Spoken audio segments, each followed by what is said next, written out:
사무엘상 9장입니다. 사무엘상 9장. 예. 하나님께서는 이제 이스라엘 백성들의 왕정 제도를 원한다고 했을 때 그 왕정 제도를 허락하셨습니다. 하지만 그것은 이스라엘 백성들의 요구가 옳았기 때문이 아니라 그들이 끝까지 왕을 요구하면서 하나님의 뜻을 거스렸기 때문이에요. 그래서 하나님은 할 수 없이 그냥 이스라엘이 그 죄악에 빠져서 그 죄악대로 행하도록 방치해 두신 거예요. 그러니까 인간 왕을 요구했던 이스라엘은 마침내 소원대로 왕을 얻게 되었지만 그 후로는 이스라엘 백성들에게 행복의 시작이 아니라 불행과 고통의 시작이 될 뿐이에요. 그래서 하나님의 다스림을 거부하고 인간의 지배를 받기 원했던 이스라엘은 마침내 인간 통치자의 압제로 인해 가지고 많은 고통을 받게 됩니다. 오늘 우리가 볼 이제 사무엘상 9장은 8장에 이어서 이스라엘의 초대 왕이 될 사울과 사무엘의 역사적인 만남을 기록해주고 있어요. 이 사무엘상 8장에서는 이스라엘이 왕을 요구했잖아요. 그러니까 하나님은 그들의 요구를 허락하셨고 이제 9장에서는 그 왕을 준비하신다는 내용이에요. 자, 그런데 놀랍게도 왕을 세우시는 그 과정은 매우 평범하게 시작이 돼요. 막 전쟁이 끝나고 나서 왕을 세우신 것도 아니고 국가에 어떤 회의가 있어서 왕을 세우는 것도 아니에요. 어떤 기적도 없었고요. 나귀들을 찾으러 이렇게 나선 이 청년 사울이 훗날 이스라엘의 첫 왕이 되는 것이에요. 그래서 이 장은 하나님의 섭리가 얼마나 세밀하게 역사하는지를 보여줍니다. 그래서 우리는 나귀들을 찾고 있는 사울을 보게 되지만 하나님은 왕을 세우시는 그 계획의 역사가 섭리적으로 이루어지는 것을 보게 될 것이에요. 1절, 2절 함께 읽겠습니다. 시작. 이때 베냐민에 속한 한 남자가 있었는데 그의 이름은 키시였고 베냐민족으로 아피아의 자손이요 베코랏의 자손이요 지롤의 자손이요 아비엘의 아들이며 막강하고 활력 있는 남자더라. 그리고 그에게는 한 아들이 있었는데 그의 이름은 사울이며 빼어난 청년이요 준수한 자였더라. 그리고 이스라엘 자녀들 가운데 그보다 더 준수한 인물은 없었더라. 그는 백성의 누구보다 자신의 양 어깨 위만큼 더 컸더라. 이제 하나님은 평범한 일상 속에서 일하심을 보여주는 기록인데 이 본문에 보니까 사울을 소개하고 있어요. 2절에 보니까 그를 어떻게 소개를 하고 있는지 보세요. 그의 이름은 사울이며 빼어난 청년이요 준수한 자였더라 그럽니다. 근데 이 사울이라는 이름도 보면 구하여 얻은 자라는 의미를 갖고 있어요. 근데 이 이름 뜻을 생각하면 굉장히 의미심장하지 않나요? 8절에서는 이스라엘 장로들이 우리에게 보이는 왕을 달라고 하나님께 구했잖아요. 그죠? 결국 사울이 왕이 될 것이란 말이에요. 근데 사울의 이름 뜻을 보면 구하여 얻은 자라는 뜻이 있단 말이에요. 백성들의 요구에 따라서 세워질 이스라엘의 왕이 사울이라는 것을 은연중 암시하고 있는 것 같지 않나요? 그죠? 자, 그러면서 이제 사울의 이름을 이어서 성경은 그의 외모를 강조합니다. 우리가 이제 이 사울의 특징을 이렇게 볼 것인데 첫 번째는 외모를 기록해주고 있어요. 이 사울은 준수한 자래요. 백성들 가운데 빼어난 인물이라고 보시면 돼요. 잘생기고 전체적인 이 외형적인 모습이 좋았다는 것이잖아요. 그리고 양 어깨 위만큼 더 큰 자래요. 사람들보다. 이 인물을 딱 보면은 정말 사람들이 원하는 왕의 조건에 딱 맞는 인물이라고 또 보여진단 말이에요. 특히 키라는 것은 사람의 외모를 판단할 때 가장 중요하게 여기는 요소 중에 하나잖아요. 그죠? 그래서 사울의 이 장대한 신체는 강력한 통치력을 갖고 정말 자신들을 다스려줄 그 왕을 요구하던 이스라엘 백성들에게 매우 매력적인 요소로 작용했을 것이라고 보여진단 말이에요. 그런데 왕이 될 사람이 지금 등장을 했어요. 근데 지금 이 사울이 하는 일이 무엇인지 또 기록해주고 있어요. 3절에서 5절까지 읽겠습니다. 시작. 그런데 사울의 아버지인 키시의 나귀들이 분실되었더라. 그리하여 키시가 자신의 아들 사울에게 말하기를 이제 종들 중 한 명을 너와 함께 데리고 일어나 가서 나귀들을 찾으라 하였더라. 그런즉 그가 에프라임 산을 두루 다녔고 샬리사의 지역을 두루 다녔으나 그들이 그것들을 발견하지 못하였더라. 그때 그들이 샬림 지역을 두루 다녔는데 거기에도 그것들이 없었더라.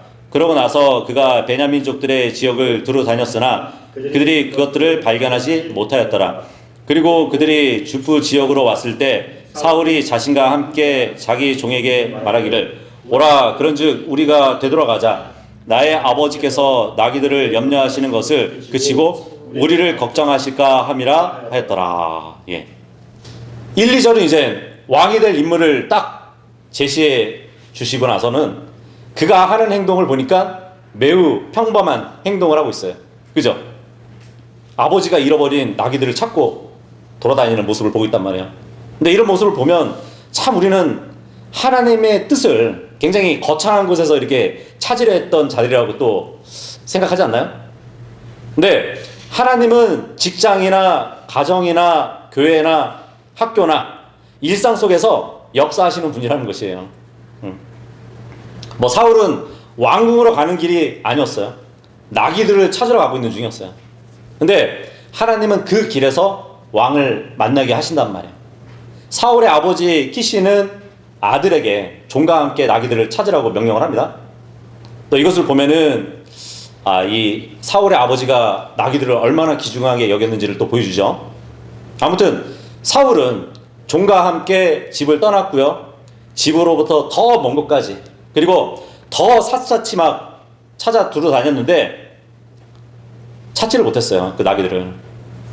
어쨌든 잃어버린 나귀들을 찾아 나선 이 사건은 조만간 이스라엘의 왕정 출발의 중요한 배경을 이루는 역사적인 사건이 된다고 아시면 돼요. 왜냐하면 이 사건은 이제 사울과 사무엘의 만남으로 이어지거든요. 이 평범한 일상에서. 그래서 사울이 이스라엘의 초대 왕으로 기름 부음을 나중에 받게 되는데 참 이것으로 보면은 우리는 정말 주변의 사소한 모든 일까지도 하나님께서 친히 주관하시고 섭리하신다는 그 사실을 깨닫게 해준다고 볼 수 있겠죠. 사울과 자신의 종이 나귀들을 찾기 위해서 매우 많은 거리를 지금 분주하게 돌아다녔다는 것을 말해주고 있는데 이제 사울은 종과 함께 이 고향 기브아를 출발해서 뭐 에프라임 산과 샬리사 지역, 샬림 지역, 베냐민 땅 일대를 막 두루 돌아다니는 동안에 어느덧 한 40km 이상을 긴 여행을 하게 된 것이에요. 그래도 찾지 못했어요. 마침내 이젠 사무엘의 고향이었던 라마 근처의 지프 땅에까지 이르게 됩니다. 예. 그러면서 5절에서 이제 사울이 얘기해요. 오라, 그런즉 우리가 되돌아가자. 나의 아버지께서 나귀들을 염려하시는 것을 그치고 우리를 걱정하실까 함이라. 이 말을 해주고 있어요. 그러니까 20절에 따르면은 이제 사울과 그의 종이 아버지의 집을 떠난 지 벌써 3일이 되었던 것이거든요. 그러니까 사울은 지금 걱정이 되는 것이에요. 아버지가 오히려 나귀들을 걱정하다가 우리를 걱정하게 생겼다고. 뭐 지극히 당연한 일이었겠죠. 자, 그런데 이렇게 보면 정말 사울이라는 인물은 외모도 좋았지만 지금 두 번째, 사울이 부모를 공경했던 그 효성이 지금 드러나 있어요. 그죠? 예. 그렇지 않나요? 나귀를 찾으라는 그 말대로 40km 되는 그 이상을 막 두루 찾아다녔고 또 아버지가 걱정할까봐 되돌아가려는 그 생각이 있었잖아요. 그래서 부모를 공경했던 효성스러웠던 인물이었다는 것을 또 알려주고 있단 말이에요. 물론 사울의 이러한 인간적인 좋은 면도 있지만 궁극적으로 이제 하나님을 믿고 신뢰하는 믿음의 인격의 뿌리를 내리지는 못해요. 나중에 이제 사울의 인생을 보면은 나중에 비극적인 운명을 막는 데 있어서 이러한 인격은 아무런 역할을 하지 못하거든요. 어쨌든 우린 두 가지를 봤어요. 사울의 외모, 출중한 외모, 두 번째는 부모를 공경하는 효성심. 예. 6절에서 8절까지 읽겠습니다. 시작. 그러자 그가 그에게 말하기를 이제 보소서 이 도시 안에 하나님의 사람이 있는데 그는 존귀한 사람이니이다. 그가 말하는 모든 것이 반드시 일어나니이다. 이제 우리가 거기로 가는 것을 허락하소서. 어쩌면 그가 우리가 가야 할 우리의 길을 우리에게 제시할 수도 있나이다 하였더라. 그때 사울이 그의 종에게 말하기를 그러나 보라 만일 우리가 간다면 우리가 그 사람에게 무엇을 가져가야 하겠느냐 우리의 그릇들 안에는 빵이 바닥났고 하나님의 사람에게 가져갈 증여물이 하나도 없기 때문이라 우리에게 무엇이 있느냐 하였더라. 그런자 종이 사울에게 다시 대답하여 말하기를 보소서 제가 은 1세겔의 4분의 1을 여기 제 손에 가지고 있나이다. 그것을 제가 하나님의 사람에게 주면서 우리의 길을 우리에게 알려달라고 하겠나이다 하였더라. 예. 여기서 인간은 정말 길을 잘 모르지만 하나님은 이미 준비하시는 분이라는 것을 보여주고 있어요. 사울은 종과 함께 나귀들을 찾았지만 결국 찾지 못했어요. 지역을 계속 옮겨 다녔어요. 에프라임산, 샬리사 땅, 샬림 땅, 베냐민 땅 계속 실패를 했어요. 그런데 이 실패가 하나님의 인도하심이라는 것을 오늘 본문에 알려주고 있는 것이에요. 뭐 사울 입장에서는 나귀들을 찾는데 실패했다고 생각을 했을 것이에요. 근데 사실은 아니에요. 나귀들을 찾지 못한 것은 결국 사무엘을 만나게 하는 길이었단 말이에요. 그리고 이 본문에 보니까 사울과 함께 했던 이 종의 지혜를 또 보게 되거든요. 놀랍게도 방향을 제시한 사람이 그의 종이었어요. 그래서 6절에 얘기하잖아요. 이 도시 안에 하나님의 사람이 있는데 그는 존귀한 사람이라고. 근데 이 말이 사울이 아니라 사울의 종이 한 말이란 말이에요. 자, 여기서 또 세 번째 사울의 모습을 볼 수 있는데 보통 종의 말을 잘 기울이지 않거든요. 주인들은 그렇지 않나요? 근데 여기서 보니까 종의 말에 귀를 기울이는 사울의 친절함을 볼 수 있다는 얘기예요. 그죠? 그리고 종의 말을 들어보니까 사무엘이 그 당시에 일반 백성들에 의해서 어떻게 받아들였는지도 보여주고 있습니다. 우리가 이전에 봤던 사무엘상 3장 20절의 말씀을 확증해 주는 것이죠. 예. 그러니까 사무엘이 주의 예언자가 되도록 확고히 세워진 것을 단에서부터 베르사바에 이르기까지 온 이스라엘이 알았다고 하거든요. 사무엘이 주의 예언자라는 것을 모든 이스라엘이 알았대요. 그것을 확증해 주는 말씀이에요. 이 종이 이어서 이렇게 얘기하잖아요. 그가 말하는 모든 것이 반드시 일어나니이다 이렇게 얘기하잖아요. 이 말도 사무엘상 3장 19절의 말씀을 증명하는 거거든요. 그분의 말씀들이 하나도 땅바닥에 떨어지지 아니하셨다는 그 말이 또 확증되는 말씀이에요. 하나님이 사무엘 입에 넣어주신 예언들이 모두 성취됐다는 말이거든요.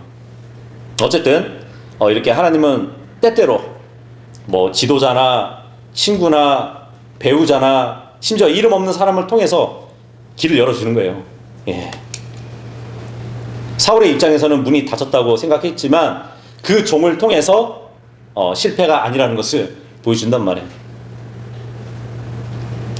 찾던 것을 오히려 못 얻었기 때문에 큰 하나님의 계획 속으로 들어갈 수도 있는 것이란 말이에요. 자, 그런데 사울은 한 가지 걱정을 합니다. 7절에 보니까 그래 우리가 그럼 예언자 집으로 가는데 우리가 간다면은 그 사람에게 무엇을 가져가야 되지 않겠냐고. 그죠? 이것은 뭐 일반적으로 이제 이스라엘 사회에서는 이러한 관습이 이제 예언자에게 무엇을 물으러 갈 경우에 예물을 가져가는 풍습이 있었거든요. 뭐 예를 들어서 열왕기상 14장 3절에 보면은 이 여로보암 왕 아내가 빵 덩어리들 10개 하고 또 바삭바삭한 과자들 꿀단지 1개를 챙겨가지고 예언자에게 가는 그런 모습이 있어요. 그리고 열왕기하 4장 42절에 보면은 어떤 한 남자가 첫 열매들의 빵하고 보리빵 20덩이 곡식들 이삭들을 가지고 예언자에게 가져가기도 했었습니다. 예. 그러니까 무엇을 예언을 듣기 위해서는 예언자들에게 찾아갈 때는 그러한 예물들을 가지고 갔었다는 얘기예요. 그러니까 지금 사울이 종에게도 얘기하는 거예요. 우리가 예언자한테 가긴 가야 되는데 뭐 드릴 게 없는데 어떡하지? 그 말을 하고 있는 것이에요. 지금 음식조차도 바닥난 상황에서 뭐 이런 걱정을 하는 것은 당연했겠죠. 그나마 종이 가지고 있던 은 1세켈의 4분의 1을 소유하고 있어서 그것을 들고 가게 됩니다. 9절에서 11절까지 읽겠습니다. 시작. 예전에는 이스라엘 사람들이 어떤 사람이 하나님께 여쭈러 갈 때 그가 이같이 말하였으니 오라 그런즉 우리가 선견자들에게 가자 하였더라. 이는 지금 예언자라고 불리는 자가 예전에는 선견자라고 불렸기 때문이라. 그때 사울이 그의 종에게 말하기를 잘 말하였더라. 오라 우리가 가자 하였더라. 그렇게 하여 그들이 하나님의 사람이 있던 도시로 갔더라. 그리고 그들이 도시를 향하여 언덕으로 올라가는 동안 그들이 물을 기르러 나가고 있는 젊은 처자들을 발견하였으니 그들에게 말하기를 여기에 그 선견자가 있느냐 하였더라. 예언자 사무엘을 찾아서 가는데 예전에는 이 예언자를 선견자라고 불렀었대요. 우리가 이제 성경을 볼 때 프로펫 하면은 한글 성경에 이제 선지자, 대언자, 예언자 이렇게 번역이 되잖아요. 그죠? 예전에 우리가 봤던 성경에 보면은 선지자라고 이렇게 번역이 되어 있었단 말이에요. 근데 선지자 하면은 이게 무슨 뜻이냐면 한문으로 딱 보잖아요. 먼저 선, 알지, 사람 자자예요. 먼저 아는 사람이라는 얘기예요. 먼저 알게 된 사람. 자, 그런데 본문에 보니까 지금 예언자라 불리는 자가 예전에는 선견자라고 불렸다고 하잖아요. 처음에는 선견자라는 호칭이 있었지만 후에는 예언자로 바뀌었다는 것이에요. 근데 여기서 나오는 선견자는 이제 영어로 시어예요. 앞날을 내다보는 사람이라는 뜻이잖아요. 그죠? 자, 근데 만약에 프로펫을 선지자로 번역을 하잖아요. 그러면 선견자하고 선지자하고 뜻이 같아버려요. 그렇지 않아요? 여기 나오는 선견자는 시어인데 앞날을 내다보는 사람이잖아요. 그렇다면 선지자, 먼저 알게 된 사람, 이 말과 뜻이 같아진단 말이에요. 그렇게 되면 이제 영어 시어하고 프로펫이 다른데 선견자와 선지자로 번역을 해버리면 하나님께서 주신 의미를 제대로 전달할 수 없게 된다는 얘기예요. 자, 그렇다면 두 가지 남았죠? 그럼 프로펫을 대언이라고 해야 될까요? 예언이라고 해야 될까요? 흠정약 같은 경우는 이제 대언자라고 번역을 했어요. 대언자는 남의 말을 대신 전한다는 그 의미거든요. 근데 물론 이것도 성경에 용례가 없는 건 아니에요. 우리가 한번 찾아볼까요? 출애굽기 7장 1절하고 2절 말씀 한번 보도록 할게요. 출애굽기 7장 1절하고 2절의 말씀 여기 보시면 이에 주께서 모세에게 이같이 말씀하셨느니라. 보라 내가 너로 파라오에게 신이 되게 하였도다. 그리고 너의 형제 아론은 너의, 여기서 이제 예언자라고 되어 있는데 훈정에는 대언자로 되어 있어요. 너의 대언자가 되리라. 너는 내가 너에게 명령하는 모든 것을 전할지니라. 누구에게 전하라고요? 아론에게 전하래요. 그리하면 너의 형제 아론은 파라오에게 고하여, 모세가 아론에게 전하면 그 말을 파라오에게 대신 전한다는 말이잖아요. 그가 이스라엘 백성들을 자기 지역에서 내보내게 할지니라. 여기서 이제 대언이라는 말로 번역을 해야 된다 하면서 이제 근거 구절로 제시한단 말이에요. 자, 그리고 에스겔서 37장 4절에도 한번 보도록 할게요. 거기도 이런 말씀이 있습니다. 다시금 그분께서 나에게 이같이 말씀하셨느니라. 주님이 누구한테 말씀하셨다고요? 에스겔한테. 이 뼈들 위에서 예언하고 그것들에게 이같이 말하라 그래요. 그러니까 주님의 말씀을 지금 에스겔이 대신 전한다는 얘기잖아요. 그죠? 오 너희 마른 뼈들아 주의 말씀을 들으라 그러거든요. 그래서 이 프로펫은 대언이다 이렇게 주장을 하는 것이.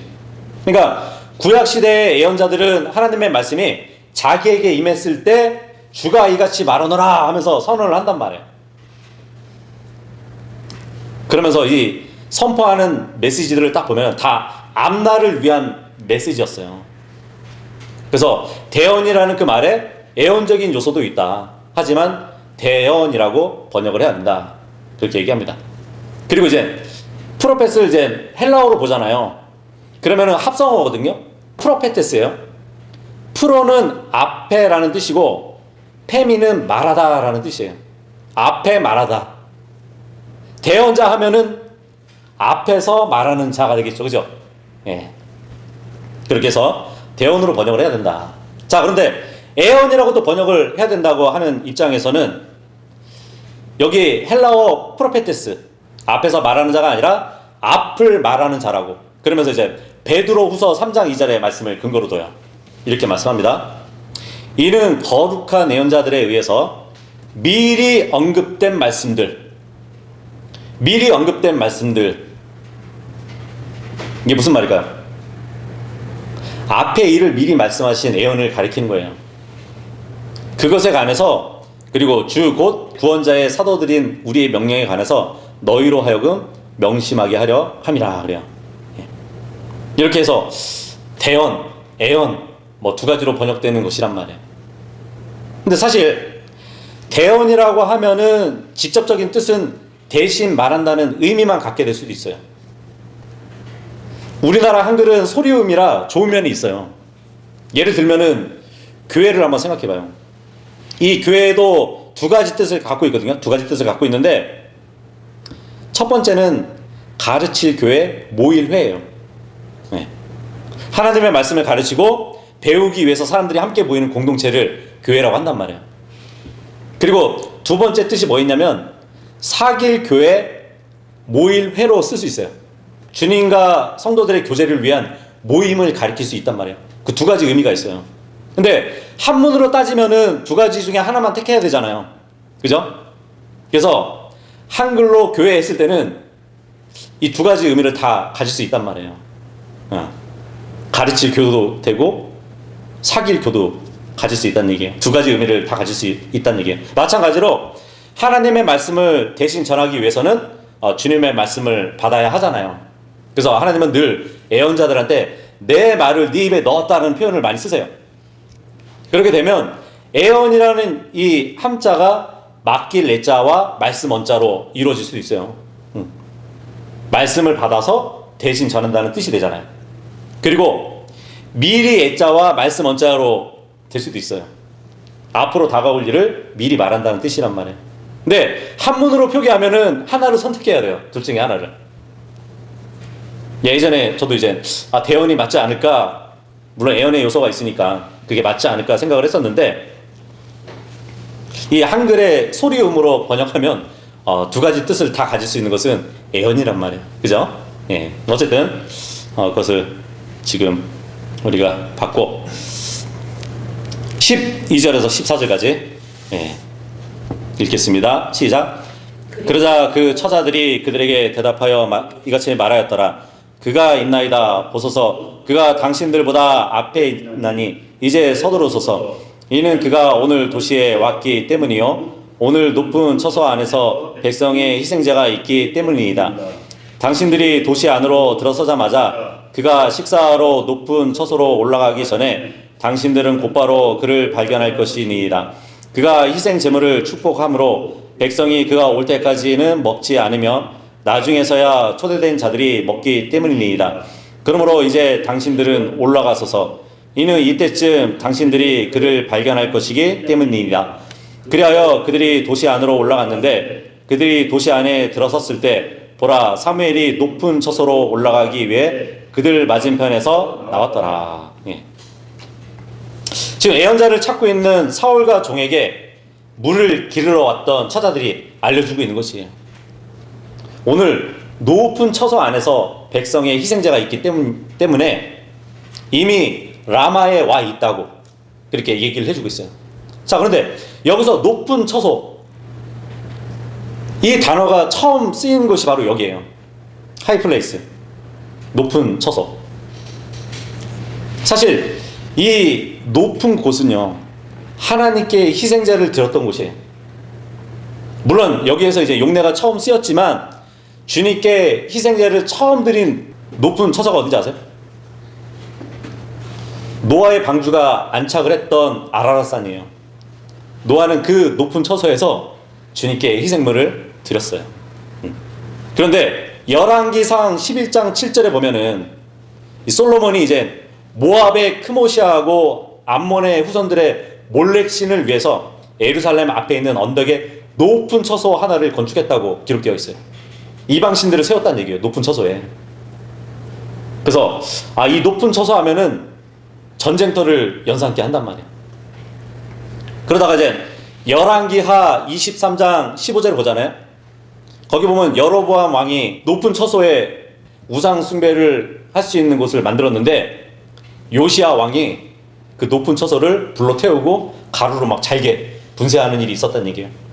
그러다가 역대상 16장 39절에 또 보잖아요. 그러면은 기브온에 있었던 높은 처소에 주님의 성막을 두고 제사장 사독과 그의 형제들이 희생물을 또 드리는 일이 있었어요. 이 하이 플레이스는 하나님께 희생을 드렸던 장소였지만 나중에 우상에게 또 제물을 드리는 그 장소가 되기도 했었고요. 그리고 또다시 주님의 성막이 서게 되는 장소이기도 했었습니다. 그러다가 이제 이스라엘이 완전히 배교의 정점을 이룰 때는 에스겔서 16장 24절에 보잖아요. 모든 거리마다 높은 처소를 만들어 두었다고 그렇게 기록을 해주고 있어요. 그래서 높은 처소 하면은 전쟁터예요, 전쟁터. 근데 지금도 그 위치는 우리의 영적 전쟁을 하고 있는 곳이기도 합니다. 에베소서 6장 11절하고 12절을 보잖아요. 그러면은 이제 그 말씀이 있어요. 하나님의 전신갑주를 입으라. 이는 너희가 능히 마귀의 계략들을 대적하여 설 수 있게 함이라.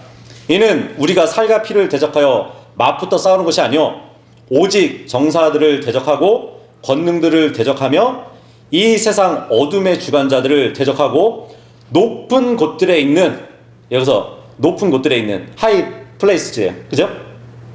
영적 사악함을 대적하여 맞붙어 싸우기 때문이라 그러잖아요. 물론 우리는 기도와 말씀으로 대항을 하지만 계시록에 보면 이제 이 영적 사악한 자들은, 높은 처소들에 있는 영적 사악한 자들은 미카엘과 그를 따르는 천사들에게 패해가지고 아래로 쫓겨나게 됩니다. 어쨌든 지금 사무엘이 높은 처소에서 하나님께 희생제를 드리고 있대요. 왜냐면 이전에 있었던 실로에 성막이 무너졌기 때문에 제사가 불가능했단 말이에요. 제사를 올릴 수가 없었어요. 그래서 불가피하게 대신 높은 처소에서 희생 제물을 드리는 제사가 행해졌다는 것을 우리는 볼 수 있습니다. 그러니까 성경에서 이렇게 성막이 아닌 곳에서 제사 행위가 불가피했던 때는 성막이 만들어지기 전에도 그랬고요. 모세 이전에 족장 시대 때 그랬잖아요. 그리고 성막이 파괴되어 가지고 예루살렘 중앙에 성전이 건축되기 전까지 이렇게 불가피하게 높은 처소에서 주님께 희생물을 드렸던 것이에요. 그래서 이 기간에 사무엘은 이제 성막이 무너져 있기 때문에 자기 고향 라마에 제단을 쌓았던 것이에요.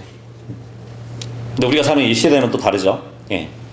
많은 교회가 지금도 구약 때처럼 한 장소에 한 날 모여서 하나님을 찬양하고 말씀을 듣는 그 예배만 예배라고 생각을 해요. 근데 그렇지 않아요. 언제나 어디서나 우리가 살아있는 희생물로 주님께 나를 드릴 수 있거든요. 그리고 언제나 어디서나 우리는 말씀을 묵상할 수 있어요. 영과 진리로 경배를 드릴 수 있다는 얘기예요.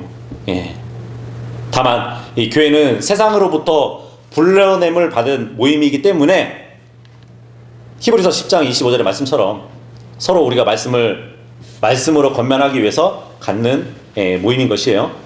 문제는 이제 주님이 오실 그날이 다가오는 것을 우리가 볼수록 더더욱 집회를 저버리지 말라는 것이 주님의 말씀이죠. 어쨌든 지금 물 기르러 온 처자들이 말을 합니다. 높은 처소에서 드려지는 제사의식이 끝난 후에 참석한 자들이 공동으로 그 제물을 함께 나눠 먹으니까 당신들도 거기 가서 참여하라고. 자, 제물을 하나님께 드리고 제물을 나누어 먹는 이 헌물을 성경에 보면은 화평 헌물이라고 합니다. 하나님께 드린 화평 헌물은 나중에 이 참석한 사람들과 함께 나눠 먹을 수 있는 제물이었어요. 그래서 거기에 참석하라고 이 여인들이 지금 말해주고 있는 것이에요. 15절에서 17절까지 시작. 이제 사울이 오기 하루 전날 주께서 사무엘의 귀에 대고 그에게 알리시며 이같이 말씀하셨느니라. 내일 이때쯤에 내가 너에게 한 남자를 베냐민 지역에서 보내겠노라. 그리하면 너는 그에게 기름을 부어 나의 백성 이스라엘을 다스리는 대장이 되게 할지니 그로 하여금 필리스타인들의 손에서 나의 백성을 구원하려 하기 때문이야. 이는 내가 나의 백성을 돌아보았기 때문이요 그들의 부르짖음이 나에게 도달하였기 때문이라. 이에 사무엘이 주께서 그에게 말씀하시기를 내가 너에게 말했던 그 남자를 보라. 이 남자가 나의 백성을 통치하리라 하셨느니라. 예. 하나님은 미리 준비하시는 분이에요. 예. 사울은 아직도 몰라요. 아무것도 몰라요. 근데 하나님은 이미 하루 전에 사무엘에게 말씀해 주고 있는 것이에요. 내일 이때쯤 되면은 너는 한 남자를 만날 것이라고. 이렇게 놀라운 사실을 우리가 보게 되는데, 그러니까 사울은 우연히 온 것이 아니란 말이에요. 하나님이 보내신 거예요. 사울은 나귀들을 찾고 있었지만 하나님은 사울을 찾고 있었던 것이란 말이에요. 이렇게 보면은 우리의 삶도 마찬가지죠. 우리는 뭐 취업 때문에 아니면 결혼 때문에 아니면 사업 때문에 움직인다고 생각을 하잖아요. 근데 그 뒤에서 하나님의 더 큰 목적을 이루고 계신다는 그 사실을 알아야 되는 것이에요. 자, 그리고 17절을 보니까 2절과 지금 비교가 되죠. 사람은 외모를 보지만 하나님은 목적을 보시는 분이에요. 사울은 외적으로 완벽해 보였어요. 잘생겼고요, 키가 컸고요, 인상도 좋았어요. 그러니까 백성이 원하는 왕의 모습이었단 말이에요. 근데 여기에는 경고가 숨어 있는 것이에요. 지금 성경은 유독 사울의 외모를 지금 강조하고 있거든요. 근데 이렇게 강조하는 이유는 나중에 훗날 다윗과 비교될 사람이었기 때문에 기록되어 있는 것이에요. 그러니까 사람들은 와 정말 왕답다고 그렇게 얘기를 했겠지만 하나님은 중심을 보시는 분이에요. 그러니까 우리는 자주 어떤 사람의 외형과 능력과 경력을 막 판단하잖아요. 근데 하나님은 마음과 순종을 보시는 분이란 말이에요. 18절에서 21절까지 시작. 그때 사울이 성문 안에서 사무엘에게 가까이 다가가 말하기를 제가 당신께 간구하오니 그 선견자의 집이 어디에 있는지 제게 알려주소서 했더라. 그러자 사무엘이 사울에게 대답하여 이같이 말하였더라. 내가 그 선견자니라. 나보다 먼저 높은 처소로 올라가라. 이는 너희가 오늘 나와 함께 먹을 것이기 때문이라. 내일은 내가 너를 가게 하겠으니 너의 마음속에 있는 모든 것을 너에게 알려주겠노라. 그리고 3일 전에 분실된 너의 나귀들로 말하자면 네 생각을 그것들 위에 주지 마라. 이는 그것들이 발견되었기 때문이라. 그런즉 이스라엘의 모든 열망이 누구 위에 있느냐? 너와 너의 아버지의 가문 전체 위에 있지 아니하냐?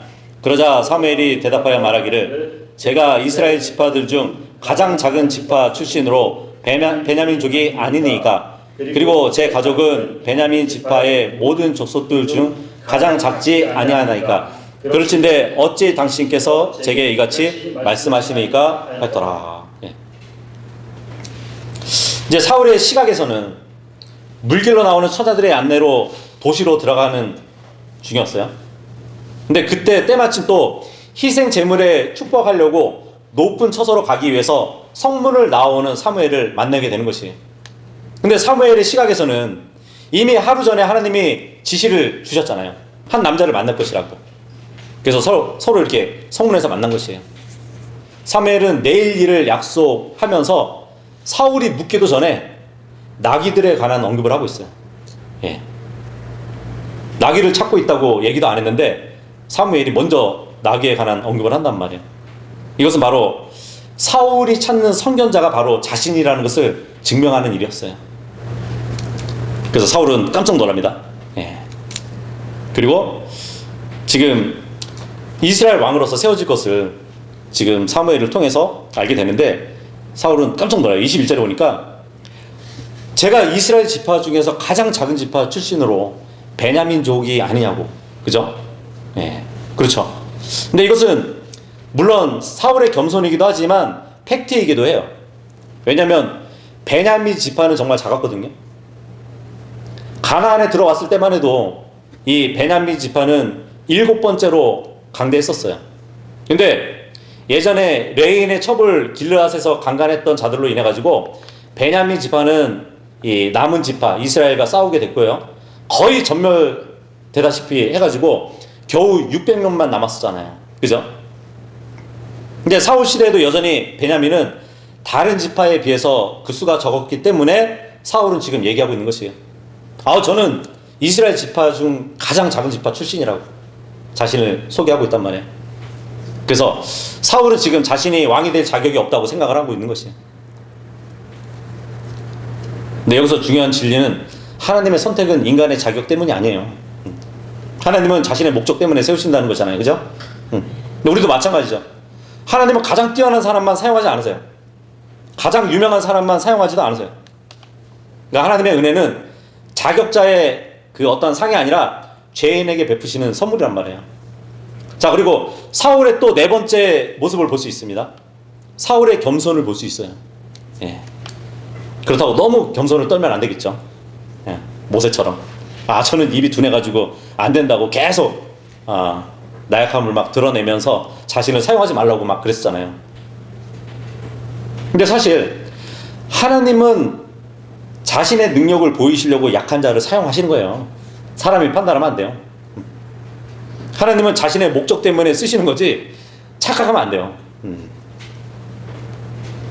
22절에서 24절까지 시작.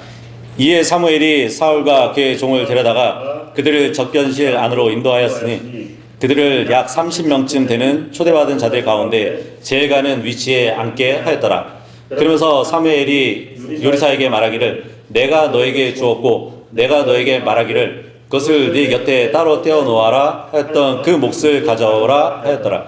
그러자 요리사가 어깨와 그 위에 붙어있던 것을 들어 올려 그것을 사울 앞에 차려 놓았더라. 그러자 사무엘이 말하기를 챙겨둔 것을 보라. 그것을 네 앞에 놓고 먹으라. 이는 내가 말하기를 내가 백성을 초대하였도다. 한 이래로 이때까지 너를 위하여 그것이 간직되었기 때문이 하였더라. 그렇게 하여 사울이 그날 사무엘과 함께 먹었더라. 예. 여기 사무엘이 초대한 30명은 도시의 유력한 인사들이었어요. 근데 이렇게 이제 손님들을 초청하는 일은 이스라엘에서 한 왕을 세울 때 손님을 초청하는 일은 보편적인 관습이었어요. 그래서 예를 들어서 사무엘하 15장 10절에서 12절의 말씀 보면 아버지 다윗을 제키고 그 아들 압살롬이 왕이 되려고 했을 때 손님이 200명이 초대되었던 기록이 있고요. 지금 여기 모인 30명은 도시의 유력한 인사들이었잖아요. 그 중에서도 제일 가는 위치에 앉게 했다는 것은 지금 사울을 애유하고 있는 그 모습을 보여주고 있단 말이에요. 거기다가 이제 종까지 좋은 자리에 앉게 했습니다. 상석에 앉게 했어요. 그러니까 사울의 종까지 함께 대우한 것은 왕의 신하로서 애우했던 그런 셈이라고 볼 수 있겠죠. 25절에서 27절 시작. 이윽고 그들이 높은 처소에서 도시 안으로 내려왔을 때 사무엘이 그 집 꼭대기에서 사울과 대화를 하였더라. 그런 다음에 그들이 일찍 일어났더라. 그런즉 그날의 여명이 터올 무렵에 이런 일이 있었으니 사무엘이 사울을 그 집 꼭대기로부터 부르며 말하기를 내가 너를 전송할 수 있도록 채비를 하라 하였더라. 그러자 사울이 일어났으니 그들 곧 사울과 사무엘 그 둘이 모두 나갔더라. 그런즉 그들이 도시 끝에서 내려가고 있는 동안 사무엘이 사울에게 말하기를 종에게 우리보다 앞서가라고 분부하라. 그리하여 그가 갔더라. 그러나 너는 내가 하나님의 말씀을 너에게 제시할 수 있도록 잠시 동안 서 있으라 했더라. 예. 이제 사무엘이 사울 왕으로 세우기 위한 본격적인 행동을 식사를 마친 다음날 합니다. 아침 일찍 일어나서 사울에게 기름을 붓는 일을 하게 될 것이에요. 근데 그 전날 이미 집 꼭대기에서 사울과 대화를 나눴었다고 합니다. 예. 자, 여기서 이제 우리가 또 전체적인 내용을 봤는데 이 사울의 이야기를 통해서 주위에서 생각해 볼 것이 있어요. 예. 그것은 바로 하나님은 사울에게 특별한 자리를 주셨어요. 근데 사울이 특별한 사람이 된 것은 아니라는 사실이에요. 예. 근데 사람들의 입장에서 보면요, 우리도 그렇잖아요. 사울 하면은 무엇이 떠오르죠? 사악한 왕, 그죠? 사악한 왕이라고 알려진 이 사울을 딱 보니까, 오늘 말씀을 보니까 외모가 출중했고요, 부모에게 효성이 있었고요, 종의 말을 들을 정도로 친절함이 있었어요. 그리고 너를 왕으로 세우겠다는 사무엘의 말에 나는 왕이 될 자격이 없다고 겸손까지 있었어요. 왕으로서 갖출 외모와 성품이 보인단 말이에요. 그죠? 근데 하나님의 택함은 외모와 성품에 있지 않아요. 사실 나중에 이렇게 보잖아요. 사울보다 다윗이 더 악한 면이 있어요. 네. 그런데 주님은 오히려 다윗을 자신의 마음에 맞는 사람이라고 칭해 주세요. 그러니까 미리 말씀드리지만 주님은 사람의 성품이나 의로움보다는 주님의 말씀을 순종하고 행하는 자를 택하시는 거예요. 오늘 오전에도 봤잖아요. 주님의 말씀을 듣고 행하는 자가 반석 위에 집을 건축한 지혜로운 자처럼 하나님의 말씀을, 그러니까 아무리 뭐 성품이 더럽고 추악하고 할지라도 하나님 말씀 앞에서만 정말 순종하는 사람, 그런 사람을 하나님이 쓰신다는 얘기예요. 사울은 제일가는 위치에 앉았어요. 좋은 음식도 받았어요. 특별 대우도 받았습니다. 근데 주의할 것이 뭐냐면 하나님의 부르심과 하나님의 인정을 혼동하면 안 돼요. 지금 사울은 선택을 받았지만 아직 검증을 받은 것은 아니란 말이에요. 그래서 오늘 설교의 포인트가 여기 있는데, 많은 사람이 이제 교회에서 직분을 받으면, 뭐 사역을 맡으면, 성공을 하면 이미 완성된 사람인 줄 알아요.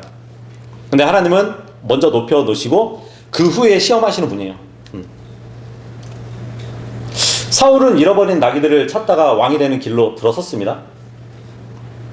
근데 성경을 보면 더 위대한 왕을 보여주세요.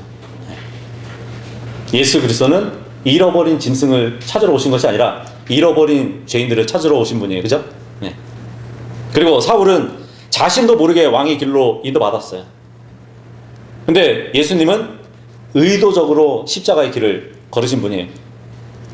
그리고 사울은 백성을 다스리기 위해서 선택을 받았지만 예수님은 백성을 구원하시기 위해서 오셨어요. 또 이러한 또 비교를 우리가 해볼 수 있는데, 오늘 사무엘상 9장은 이렇게 말을 합니다. 우연은 없다.